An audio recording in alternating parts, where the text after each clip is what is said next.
What's up, everyone? Aaron Nagler here with Cheesehead TV, coming to you live on Wednesday afternoon. And, as the lead Nazi in Raiders of the Lost Ark once famously said, now, what shall we talk about? Because goodness knows, there's a few headlines making their way around the old Twitter sphere, around the old blogosphere, around the old internet about these said Green Bay Packers and one Aaron Charles Rodgers and his former mentor, teammate Brett Favre, opining today on the Rich Eisen show about how the Packers have burned bridges that will be hard to mend, and how basically Brett projected all of his feelings from 2008 onto Aaron Rodgers in this interview. And I thought it was a pretty funny exercise. But of course, predictably, as it is designed to do, it set the internet ablaze. So I thought I'd come here and say hi to you fine folks in the comment section and everyone listening later, and say, look, Brett Favre is a god on the football field, and I will love him forever, but he is 1,000,000,000% off base on this one. That's pretty simple. Hello to everybody in the comments. It's really good to see you all. McGinn's article was ... interesting. Well, I don't know what you mean by interesting, but the most interesting part to me was the paragraph where he talked about getting a sense of what Matt LaFleur is thinking. How does Bob McGinn get a sense of what anybody inside of 1265 Lombardi is thinking when he never goes in to 1265 Lombardi? I don't believe he's ever even met Matt LaFleur. How does he get a sense of what Matt's thinking? It's a mystery. Dustin, thank you for the super chat. My buddy said that Mitch Trubisky is the Jar Jar Binks of the NFL. Is that more unfair to Jar Jar or Trubisky? Probably to Jar Jar. I mean, they're both pretty terrible. I will say, at least you can run an offense with Trubisky, make the playoffs. I'm not so sure with Jar Jar. I mean, Jar Jar pretty much started the Galactic War and or move to the Sith rule and the Empire, starting with his basically calling for more power for the Chancellor there in Attack of the Clones. So, yeah, I got to give it to Trubisky. Bob McGinn sucks. Now. No need for that. Thank you. I was telling a guy at work the same thing. Well, good. Why, when Aaron seems happy in Green Bay, we have to go and piss him off? Because it ain't show friends. It's show business. Everyone's so protective of Aaron Rodgers' feelings. He's a big boy. He's a professional, as Matt and Brian both said after the draft. He's a pro. He's going to handle it just fine. Is he going to be happy about it? Of course not. But their job is not to make him happy. Their job is to look out for the long-term best interests of the franchise. And in their determination, we will find out if they're correct. Drafting Jordan Love and allowing him to sit for at least 2 years, if not 3, will allow him to develop while giving Aaron a little bit of a push, a little bit more competition behind him in the room, etc. And, they're going to be running probably much more play action, trying to get much more into LaFleur's playbook. This is all a good thing. And then when Jordan Love is ready and it is time to move on, they will cross that bridge. But in the meantime, I'm not going to ruin the next 2 years of my life because Packers fans are so worried about Aaron Rodgers' fragile ego. Please, give me a break. Jake, thanks so much for the super chat. Nags, I love what we did. I feel like we are headed back to the Green/Davenport days of running it down teams' throats. The best play-action QB ever. See, was that so hard? Thank you, Jake. I also love that idea. And you throw in a bunch of 2 tight end sets with Sternberger and the rookie whose last name I can never remember how to pronounce. They're going to be balling out. I'm all for it. Oh, boy. We got people in here talking about Vic Ketchman. I can't talk Vic Ketchman, man. I'm sorry. I'm sure Vic is writing very insightful stuff over there on Ask Vic, but I can't do it. I'd love to see the U99 play again. Jumbo! What is this, logic and reason? Kevin, I'm sorry. I know this is the internet. There's no place for it. Sometimes I just got to bust it out. Tim, thanks so much for the super chat. When do you think we'll hear from Rodgers? That's a great question. Can we just skip ahead to whenever that is? Because it's going to be an appearance on Wilde and Tausch. and he'll say the right things and blah, blah, blah. And then we'll live with that news cycle for 24 or 48 hours. And then we'll all move on with our lives. So can we just, simulate to that point here in the Matrix and then get on with our lives? Otis, thank you so much for the super chat. Do you think we'll get any more free agents? I feel like if we didn't have the cap, then we don't. If we didn't have the cap then, we don't now. Well, they've always been keeping, a portion of that cap room open because they need to sign their rookie draft class. I think they could make one or two more bargain signings, but they're not going to do much more than bring somebody in, most likely on, if not veterans minimum, then a very minimal contract with maybe some incentives down the road. But obviously the one big signing I would still love for them to do is to sign Snacks Harrison. He's still sitting out there. I think he would help solve a lot of their run defense, the defense against the run issues that we saw continually last year. I'm not holding my breath, but it's still a possibility. Jitsu, thanks so much for the super chat. Did you see Westendorf's breakdown on Twitter about moving Jones out wide? It's amazing. It makes so much sense. We've been talking about it for months. Yes, 100 billion%. I did read it. I thought it was wonderful. But that's exactly what we talked about all draft weekend. It's not just Jones. It's everybody. It's the putting the doubt in defensive coordinators' minds in how they respond personnel-wise. When you come in with those two tight ends and maybe two backs, and then they respond with base, and then all of a sudden you break the huddle, and you have Aaron Jones set off from the quarterback, and all of a sudden he splits out wide. Yes, 1,000,000,000% yes, please. Chad, thanks so much for the super chat. When did Rodgers start playing out of rhythm on offense? That's a really good question, Chad. It's been going on for a long time. And the thing is because he was very successful doing it when he was winning an MVP, and even when he wasn't, you go back to the run the table stretch. He played off rhythm, or not off rhythm, but off schedule, off the book, so to speak, quite a bit in that run. But he hit a lot of his throws, and he made some amazing plays off schedule. But because of that, I believe, this is my personal hunch / guesswork from watching the ensuing couple of years since then, it reinforced a lot of bad habits and or a thought process in Rodgers' mind of, I'm going to turn that down now because I think I can make something better happen. And I thought Greg Cassell on Rich Eisen yesterday was spot on when he said, this has been going on for a long time. And you've now got a head coach in Green Bay, and Matt LaFleur, who has a very specific way that he wants to run his offense. He wants his offense to be run. And you heard it a bunch of times last year. The most prominent person I can remember who talked about it, I think Kurt Warner did mention it, but Troy Aikman literally mentions it on a broadcast where he's got a slant on the backside to Lazard that he turns down. I think it was in the Eagles game. May have been later in the year, but there's a specific play where Troy Aikman says, I have no idea why he turned that down, but this is something he does a lot. I mean, he says it plain as day, and it is something that Aaron has done continuously throughout this second half of his career. And again, he's been very successful doing that.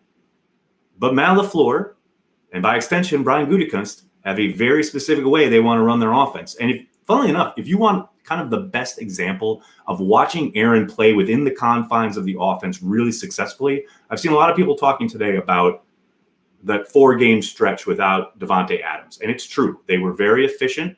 They utilized all of their personnel, and Aaron did a great job. But I think if you need an example of with Davante Adams in the lineup and Aaron playing within the confines of the offense in rhythm, go watch, especially the first half, but go watch the Vikings game. Now, that game gets tainted in a lot of people's minds because they turned the ball over 3 times in the first half, including a bad interception from Aaron when he was late. He recognized something late. He made the throw, didn't see the guy undercuts it, interception.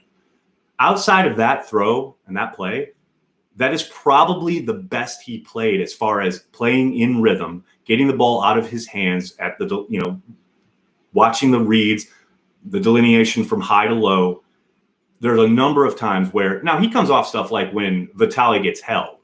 He still throws it to Vitale off beat, off rhythm because he knows he got held. But for the most part, he is absolutely in sync with the offense for the first half of that game. And it's really, really interesting to watch.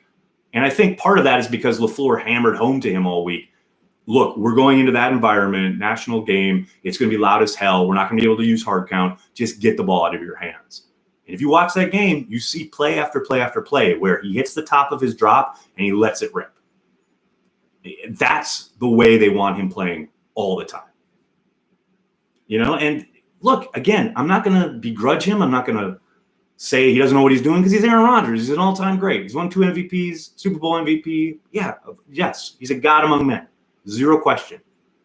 But the Packers have to look out for the long-term benefits of the franchise. And if they can win a Super Bowl with Aaron right now and then transition out of Aaron into a quarterback who's going to set them up for a decade more of winning records and postseason berths and possible shots at a Super Bowl, hell yes, they should take it. It's a long-winded answer. Owen, thank you so much for the super chat. All right, I got a bunch of super chats to get to here. Hold on. Christopher, thank you for the super chat. Do you think part of the reason the Packers didn't go defensive heavy in this draft is because it could be Pettine's last year in Green Bay? Woo. It's a theory I hadn't heard or thought about, but I would tend to doubt it. Now, I think there is a very real possibility it could be Pettine's last year in Green Bay if they don't improve on a number of areas defensively.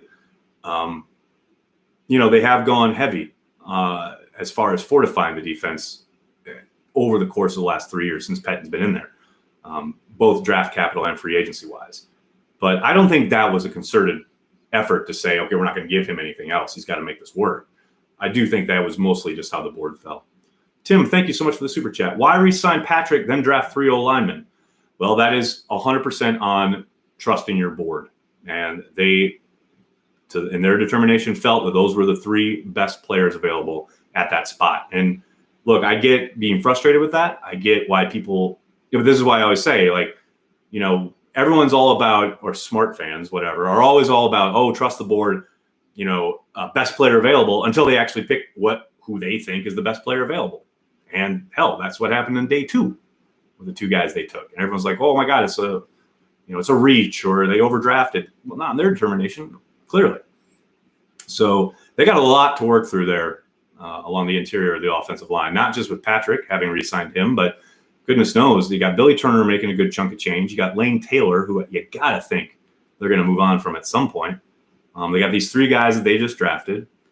One of them, I can't remember which one, but it's not Runyon, but one of the other 2 guys, he's coming off an injury, so he's probably not going to be ready for the start of the year. So there may not be a need to make a determination there right away. But yeah, they've got a logjam there. There's no question about it. Son of Sparta, thanks so much for the super chat. I like Reggie Belton. Do you think he can be a number 2? Whoa, that's a jump. Let's see him make the squad first. I mean, yes, his CFL tape is intriguing, but I think he's a big-time long shot to make the team, let alone jump up to number 2. But that's not to say he can't. We've seen crazier things happen in the NFL. I mean, Cameron Wake made the jump. Why can't he? So many super chats here. What's up, guys? Here we go. If you had to guess right now, do we have a season? Jake, yes. I think they will. I think it will be pushed back. I think they'll have a full season that starts in probably mid to late October. That is complete guesswork on my part. I'm not reporting anything here, but that's what I think. All right, there we go. Will, after Aaron came back against the Bears 2 years ago and torched them in the second half, I had hoped he'd start playing within the offense more. Will, couldn't agree more. That is exactly what we wanted to see, a lot more of, and just haven't. And we've seen throughout his career when injury has hampered him and limited his ability or even taken away his ability to escape the pocket, and he's been forced to play from inside the pocket, good things tend to happen. Dylan, thanks so much for the super chat. I've seen trade rumors about Curtis Samuel. Any chance the Packers trade for him and any wide receiver? By the way, I love your Twitter feed. Hope Rodgers calls you soon. Aaron Rodgers ain't calling me, but it's fun to ask him. I would be shocked if they traded for a wide receiver. I take Gutekunst at his word. I think he really likes the guys they have. If he wanted to bolster that group, he would have done so in the draft. Real DK, thanks for the super chat. Has Rob Demovsky sold out and gone full clickbait? No. Come on. No. Rob's reporting and writing what he thinks and feels and sees. Rob's one of the good ones. You guys may not like to hear it, But if that's what he's putting out there, that's what he thinks. He's not putting out there just to be clickbaiter. Owen, thanks for the super chat. Do you see Billy Turner retaining his starting job, or could we kick Runyon in at right guard and Wagner at right tackle? I said last night, Owen, I expect Runyon to probably win the right guard job at some point. I don't know if he does it out of camp, but I think we'll see a battle much like we saw last summer between Jenkins and Taylor. But I expect Runyon to win it. Richard, thanks for the super chat. They sign AB. Watch this Aaron story go away. They're not signing AB. Overshadow Sean, thanks for the super chat. Why is nobody excited about Funchess? Probably because they've watched him play. Hello. No, I'm kidding.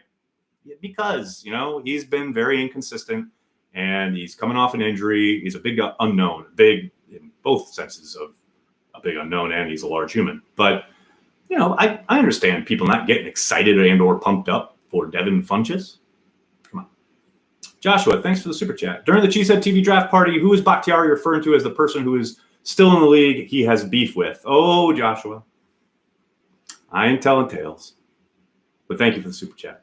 Frank, thank you for the super chat. How long is the leash for Rodgers? Favre had his worst year in 05, 29 interceptions, and kept his job in 06. Would Rodgers have that luxury if he has a bad year? Well, Frank, define bad year. For Aaron Rodgers, it'd have to be shockingly bad, because even his down years are better than most quarterbacks. So, yeah, I'd be absolutely shocked if he ever truly got pulled. I think the only thing that takes him out of the line is injury.